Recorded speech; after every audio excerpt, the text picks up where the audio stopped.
So aviation benefits us all. Rolls-Royce have been pioneering in aviation for the last 100 years. We want to keep pioneering for the next 100 years. Electrification of aerospace to enable sustainable power is going to be a key part of that.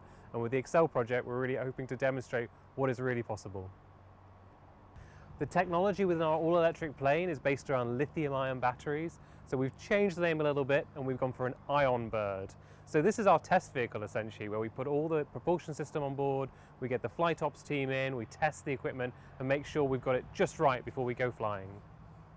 So the Iron Bird rig has been so important for us because it's allowed us to test every single system within our propulsion system. We've managed to run the propeller at 2400 RPM, we've managed to test our batteries and our motors, delivering up to 500 horsepower when we go flying.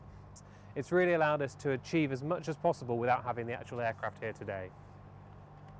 So from this point, we've proven off the system, we know everything works. We're now going to integrate this into our aircraft, get that ready to go flying and break the record early next year.